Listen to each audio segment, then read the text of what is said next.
আমার প্রিয় বায়োকেমিক ব্যবহারকারীরা, যারা আমার বায়োকেমিকের বাক্স কিনে সঙ্গে আছেন অথবা বাজার থেকে কিনে বায়োকেমিকের পারিবারিক সেবা দিয়ে থাকেন, তাদের উদ্দেশ্যেই প্রতিদিন আমি এক একটি রোগ নিয়ে আলোচনা করি। উদ্দেশ্য আমার একটাই, অর্থাৎ প্রথম স্টেজ থেকে আমরা যদি ওষুধ বাক্স থেকে দিতে পারি বায়োকেমিকের, তাহলে অনেক সময় দুরারোগ্য থেকে আমরা নিষ্কৃতি দিতে পারি। আজকের যেই রোগটি আমি আলোচনা করতে যাচ্ছি সেটা একটু ঘুংরি কাশি। দেখো, এই অনেক কথা আমি হোমিওপ্যাথিকের যে ক্লাসগুলো করে থাকি সেখানে বিস্তারিত আলাপ করে থাকি, কিন্তু তোমাদের এখানে অর্থাৎ এত কথা জেনে আমরা বাক্স থেকে ওষুধ দেওয়া তো আমাদের কঠিন ব্যাপার।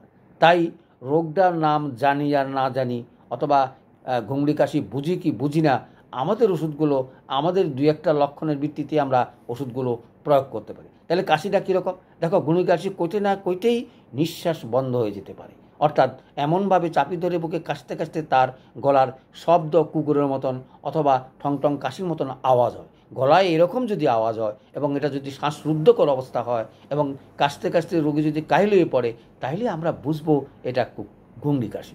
সুতরাং বুঝতে আমাদের কোনো কষ্ট হওয়ার কোনো কারণ নাই।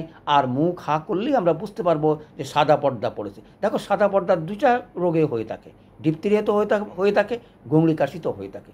যেটাই রোগ হোক না কেন, আমাদের বাক্স থেকে আমরা অনায়াসেই ওষুধগুলো দেওয়ার চেষ্টা করব, অর্থাৎ ওষুধগুলো আমরা প্রয়োগ করব। তাহলে চলে আসি, কাশিটা বুঝলাম এটা দুইটা কারণে হয়ে থাকে, আক্ষেপের কারণে হয়ে থাকে এবং শ্লেষার কারণে হয়ে থাকে।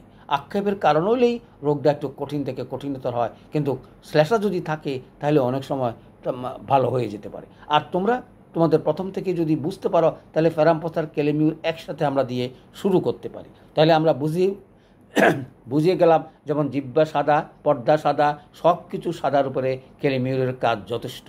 দুটা করে 4টা দিনে 4-5 বার করে দাও, যদি না কমে ওই যে বললাম তখন ডাক্তারের পরামর্শ নেওয়া উচিত। তার কারণ হাই পাওয়ার ছাড়া তার হয়তো কাজ করবে কম।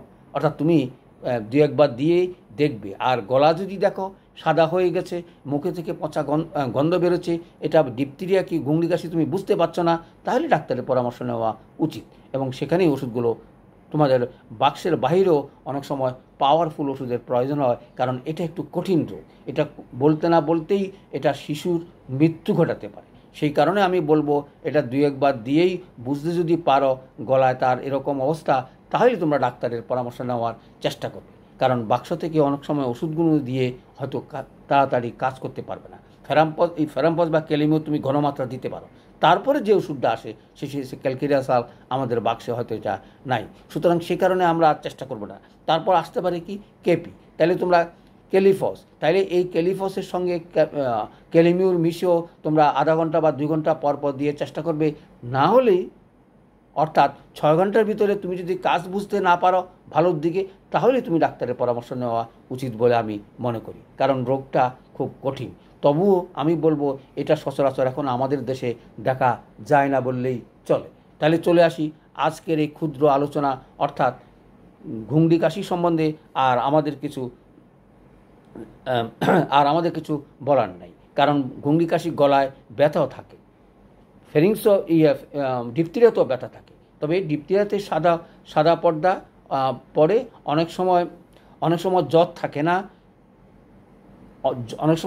না, হুপিং কাশিতে। অর্থাৎ হুপিং কাশি যতক্ষণ কাশি ততক্ষণে তার কষ্ট, কাশি যখন থাকে না তখন তার আর কোনো কষ্ট নাই। কিন্তু ঘুংরি কাশিতে শ্বাসকষ্টটা বেশি, শ্বাস নিতেও পারে না, ফেলতেও পারে না, এবং কোনো রকমই শ্বাসনালী তার বদ্ধ হয়ে যেতে চায়। ওই যে বললাম, যেখানে ফেরিংসের জায়গায় যদি তার প্রদাহ হয়, প্রদাহ মানে জায়গাটা ফুলে যাওয়া এবং নালীটাকে বদ্ধ করে আনা, তাতেই তার কষ্টটা বেশি, এবং তার সঙ্গে সাদা পর্দা পড়লে আরও বেশি কষ্ট। আর সাদা পর্দা যদি উঠে আসে তাহলে বুঝবে রোগী অত ভালোর দিকে। এই রোগটা অনেকটা জটিল। সে কারণে আমি বলবো, তোমরা অনেক সময় বাক্স থেকে চিকিৎসা না করে ডাক্তারের পরামর্শ নেওয়া উচিত বলে আমি মনে করি। সবাইকে ধন্যবাদ।